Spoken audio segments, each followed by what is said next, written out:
you're ready, sir. Okay guys, my name is Rick Bass. I'm the Assistant Chief of Operations for the Montgomery County Sheriff's Office.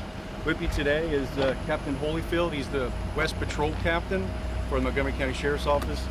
John Schmidt, he's our Criminal Investigations Division Captain for the Montgomery County Sheriff's Office. And Paul Haas, he's our Lieutenant over Major Crimes. At approximately 8:54 a.m., Montgomery County Sheriff's Office received a 911 call related to a welfare check at the 37400 block of FM 149. Family members discovered a deceased 77-year-old male identified as Jeffrey Love, L-O-V-E. This male had multiple sharp force trauma to the head and what appeared to be sharp trauma to the head, and a machete was found nearby, so it was believed that it was a murder. Shortly there before that, at 8:52 a.m., Montgomery County Sheriff's Office received a 911 call of a vehicle crash, which was a head-on collision between a dump truck and a Toyota Grand Highlander. This happened approximately 100 yards from the residence, headed southbound from where we're at right now. Very short distance, only about 100 yards from there. The deceased driver is identified as Nicholas Petropoulos. That's P-E-T-R-O-P-O-L-I-S. He is also a 35-year-old white male, and he is the stepson of the deceased murder victim.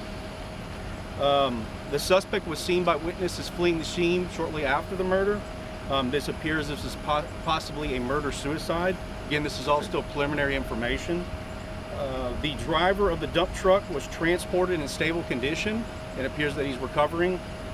There is video evidence that the suspect accelerated and entered into oncoming traffic just shortly there before the collision was observed. This evidence was captured by a witness who had a dash cam that captured the entire incident. This is an isolated incident right now between family members. There's no known history between them as family violence at this residence, and again, there's no threat to the community that we can report at this time. You guys have any questions for us? So what prompted the welfare check? The wife that lived there discovered that there was discovered the deceased man. Was it fresh, or how many days were they? It had just happened. This all just happened. She heard some noises. The suspect was seen fleeing the scene. When she went to check on her husband, she realized that he is deceased. Is she the mother of the suspect? I'm not sure of that information. I'll get back to you guys. I know she's the wife of the deceased, but I'm not sure if she's the biological mother or not. I'll find that out. It's believed so, though. Have you guys been to this before? Have you had any calls for service at this point? No calls for service at this time that's been to this location. There has been a call, but it's unrelated, nothing related to family members. I know you were saying at this point, not really much of a history of family violence. Do we know what exactly prompted this particular attack? I'm sorry, say that one more time, sir? Do you have an idea of what prompted this particular attack today? It's still preliminary and ongoing investigations. We don't really know again, we have detectives on the scene for major crimes. They're looking into it, interviewing witnesses. We don't have any new information at the time to report, but when we do, we'll get it to you guys. So the attack was first and he was leaving the scene? Yes, he was seen fleeing the scene. Shortly thereafter, he took a family vehicle from inside the garage.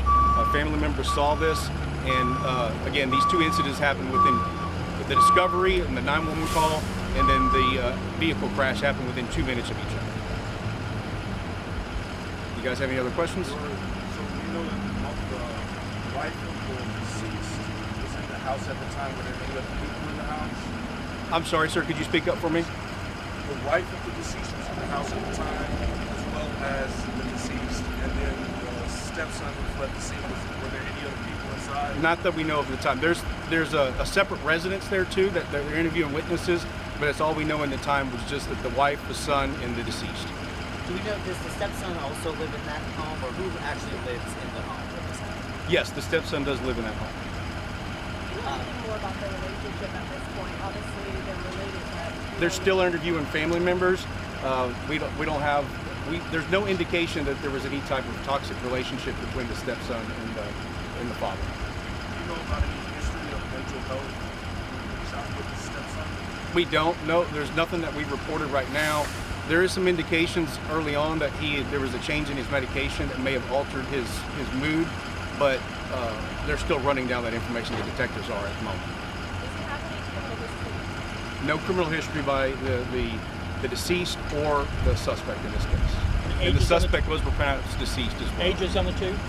I'm sorry? Ages on the two?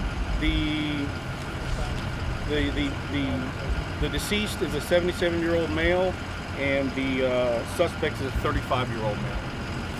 And just so I'm clear, the dump truck just happened to be involved, no relation at all. Just No relation. He was just driving down the road, headed northbound here on the 149. Is that what we're seeing behind us, the crash? Yes, that's the crash scene behind us is related to this. And again, this road will be probably preoccupied for a little while. We're investigating the crash scene. Montgomery County Sheriff's Office is investigating the crash scene as well as the murder. any other agencies that have you on this investigation? I'm sorry? Any other agencies that No, help with this? just the Montgomery County Sheriff's Office and the medical examiner's office is here as well too. Thank you guys very much. Appreciate it for y'all's time.